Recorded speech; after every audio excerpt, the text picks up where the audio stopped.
அண்மைச் செய்தி. சட்டப்பேரவையில் நம்பிக்கை வாக்கெடுப்பில் பங்கேற்க திருப்பத்தூர் தாவேக எம்எல்ஏ ஸ்ரீனிவாச சேதுபதிக்கு தடை தொடர்பான அண்மைச் செய்தியை நாம் தற்போது பார்த்து வருகிறோம். திருப்பத்தூர் தொகுதியில் ஒரு வாக்கு வித்தியாசத்தில் தோல்வியடைந்த பெரிய கருப்பன் தொடர்ந்த வழக்கில் இந்த உத்தரவானது பிறப்பிக்கப்பட்டிருக்கிறது. நம்பிக்கை வாக்கெடுப்பில் பங்கேற்க தாவேக எம்எல்ஏவுக்கு தடை தொடர்பான அண்மைச் செய்தியை நாம் தற்போது பார்த்து வருகிறோம். திருப்பத்தூர் தொகுதியில் ஒரு வாக்கு வித்தியாசத்தில் தோல்வியடைந்த பெரிய கருப்பன் தொடர்ந்த வழக்கில் இந்த உத்தரவு பிறப்பிக்கப்பட்டிருக்கிறது. நம்பிக்கை வாக்கெடுப்பில் பங்கேற்க தாவேக எம்எல்ஏவுக்கு தடை விதிக்கப்பட்டிருக்கிறது. திருப்பத்தூர் தொகுதியில் ஒரு வாக்கு வித்தியாசத்தில் தோல்வியடைந்த பெரிய கருப்பன் தொடர்ந்த வழக்கில் இந்த உத்தரவானது பிறப்பிக்கப்பட்டிருக்கிறது.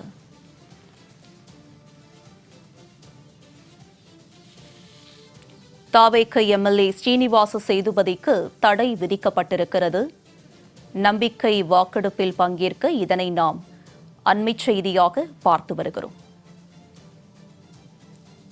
சட்டப்பேரவையில் நாளை நம்பிக்கை வாக்கெடுப்பு நடைபெற இருக்கும் நிலையில் தாவேக எம்எல்ஏ ஒருவருக்கு தடை விதிக்கப்பட்டிருக்கிறது. திருப்பத்தூர் தொகுதியில் ஒரு வாக்கு வித்தியாசத்தில் தோல்வியடைந்த பெரிய கருப்பன் தொடர்ந்த வழக்கில் இந்த உத்தரவு பிறப்பிக்கப்பட்டிருக்கிறது. இது பற்றிய கூடுதல் விவரங்களுடன் இணைகிறார் எமது செய்தியாளர் சுந்தரம். அவரிடம் விவரங்களை கேட்டு பெறலாம். சுந்தரம், இந்த தடைக்கான காரணம், இந்த உத்தரவு தொடர்பான விரிவான விவரம் என்ன? பதிவு பண்ணுங்க.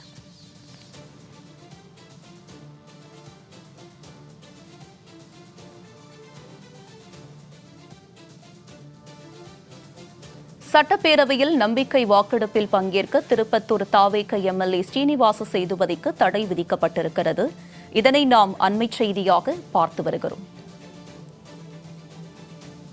இது பற்றிய கூடுதல் விவரங்களுடன் இணைகிறார் எமது செய்தியாளர் சுந்தரம். அவரிடம் விவரங்களை கேட்டு பெறலாம். சுந்தரம், விவரம் என்ன? பதிவு பண்ணுங்க. நிச்சயமாகுமா? அதாவது சிவகங்கை மாவட்டம் திருப்பத்தூர் தொகுதிக்கு பதிவான தபால் வாக்குகளை திருப்பத்தூர் மாவட்டம் திருப்பத்தூர் தொகுதிக்கு அனுப்பப்பட்டதால் அந்த வாக்கை மீட்டு மறு எண்ணிக்கை நடத்த தேர்தல் ஆணையத்துக்கு உத்தரவிட கோரி ஒரு வாக்கு வித்தியாசத்தில் தாவக வேட்பாளரிடம் தோல்வியடைந்த சிவகங்கை திமுக வேட்பாளர் பெரியகருப்பன் சென்னை உயர்நீதிமன்றத்தில் வழக்கை தாக்கல் செய்திருந்தார். இந்த வழக்கில் உயர்நீதிமன்றம் பிறப்பித்த உத்தரவின் அடிப்படையில் தேர்தல் ஆணையம் சார்பில் தமிழ்நாடு தலைமை தேர்தல் அதிகாரி அர்ச்சனா பட்நாயக் சார்பில் ஒரு அறிக்கை தாக்கல் செய்யப்பட்டிருந்தது.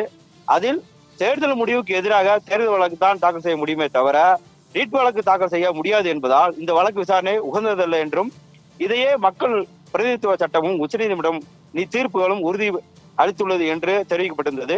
மேலும் தபால் வாக்கு தொகுதி மாற்றி அனுப்பப்பட்டுள்ளதால் எந்த புகாருக்கு எந்த ஆதாரங்களும் இல்லை என்றும், தேர்தல் முடிவுகள் அறிவிக்கப்பட்ட பிறகு ஒரு தொகுதியில் எண்ணப்பட்ட தபால் வாக்கை வேறு தொகுதிக்கு அனுப்ப முடியாது என தேர்தல் ஆணையம் அறிக்கையில் கூறப்பட்டிருந்தது. தேர்தல் முடிவுகள் அறிவிக்கப்பட்ட பின் வேறு தொகுதிக்கு அனுப்பப்பட்ட தபால் வாக்கை பெற்று மறு எண்ணிக்கை நடத்த கோரும் மனுக்கள் மீது முடிவெடுக்க தேர்தல் அதிகாரிக்கு அதிகாரம் இல்லை எனவும் அந்த அறிக்கையில் விளக்கமாக தெரிவிக்கப்பட்டிருந்தது. வழக்கமாக தபால் வாக்குகள் தொகுதி எண் பெயருடன் தான் அனுப்பப்படுகின்றன. அதனால் தபால் வாக்கு வேறு தொகுதிக்கு அனுப்பப்பட்டதாக கூறப்படும் குற்றச்சாட்டுக்கு எந்த அடிப்படையும் இல்லை என்பதால் வழக்கை அபராதத்துடன் தள்ளுபடி செய்ய வேண்டும் என தேர்தல் ஆணையம் தரப்பில் அந்த அறிக்கையில் தெரிவிக்கின்றது.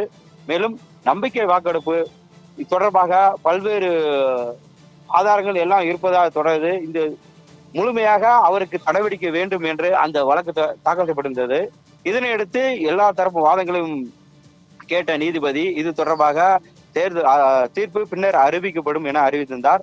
இந்த நிலையில் இன்று காலை இந்த தொடர்பான வழக்கு தொடர்பாக தீர்ப்பு இன்று வந்தது. அதில் நம்பிக்கை வாக்கெடுப்பு தொடர்பாக, அதாவது சட்டப்பேரவையில் நடைபெறக்கூடிய அந்த நம்பிக்கை வாக்கெடுப்பு தொடர்பாக தாவக எம்எல்ஏ சீனிவாச சேதுபதிக்கு தடை விதித்து நீதிபதிகள் உத்தரவிட்டிருந்தனர். மேலும் தபால் வாக்குகள், மின்னணு இயந்திரத்தில் பதிவான வாக்குகள், சிசிடிவி கேமரா பதிவுகள் ஆகியவற்றை தாக்கல் செய்ய தேர்தல் ஆணையத்துக்கு உத்தரவிட்ட நீதிபதிகள் இந்த மனு குறித்து விளக்கமாக விசாரணை நடத்துவதற்கு அடுத்த கட்டமாக மே 26ஆம் தேதிக்கு இந்த வழக்கினுடைய விசாரணையை தள்ளி வைத்து உத்தரவிட்டுள்ளார்.